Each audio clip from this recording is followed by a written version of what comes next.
మీ business ఏదైనా మీ ఊర్లో promotion చేయాలంటే అది సుమన్ టీవీతోనే సాధ్యం. ఇప్పుడే సంప్రదించండి. ప్రస్తుతం మనతో పాటు ఉన్నారు మంత్రి కొల్లు రవీంద్ర. కొల్లు రవీంద్ర గారితో మాట్లాడదాం.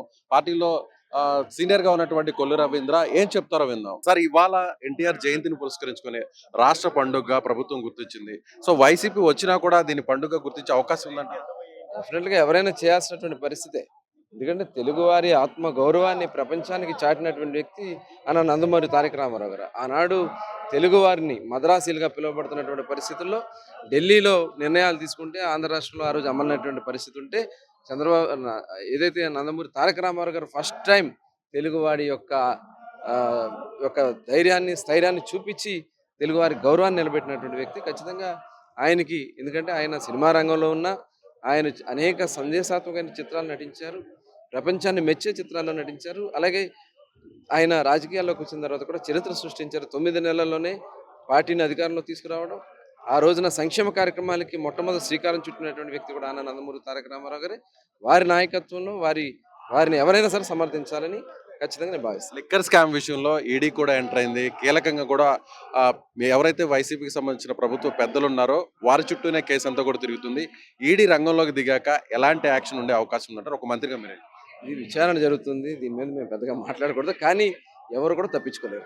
సో మహానాడు అయితే కడప గడ్డ మీద జరుగుతుంది. ఇప్పటి వరకు ఎన్నో మహానాడులు జరిగాయి. రాయలసీమలో కడపలో ముఖ్యంగా జగన్ అడ్డాగా ఉన్నటువంటి ఈ ప్రాంతంలో మహానాడు సక్సెస్ అయింది అనుకోవచ్చా?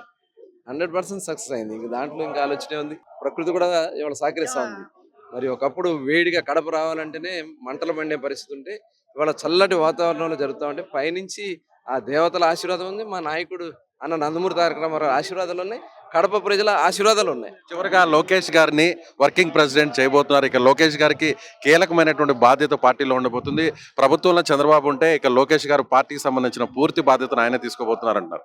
ఆల్రెడీ నారా లోకేష్ గారు ప్రధాన కార్యదర్శిగా పార్టీ బాధ్యతలు చేస్తా ఉన్నారు. పార్టీ కేడర్లో ఒక ఉత్సాహం నింపుతున్నారు. యువగణం ద్వారా ఏ రకంగా నుంచారో చూసాం. ఇవాళ చంద్రబాబు నాయుడు గారు, లోకేష్ గారు ఇద్దరు పార్టీని ఇవాళ చాలా సమర్థవంతంగా మమ్మల్ని అందరినీ కూడా నడిపిస్తూ ముందుకు తీసుకెళ్తూ మరింత బలోపేతం చేస్తారు. లోకేష్ గారికి ఎలాంటి బాధ్యతలు ఇచ్చినా వారు ఖచ్చితంగా నిర్వహించగలరు. దాంట్లో చంద్రబాబు గారి నిర్ణయమే ఫైనల్ నిర్ణయం. సో చివరిగా ఒక ప్రశ్న సార్, ఇకపై వైసీపీకి సంబంధించిన అరెస్టులు, నేతల అరెస్టులు ఇంకా చాలా మంది రేస్ లో ఉన్నారంటున్నారు. దానిపై మీరు? తప్పు చేసిన వాళ్ళని ఎవరు తప్పించుకోలేరు కదా, అదే జరుగుతుంది. Right sir, thank you.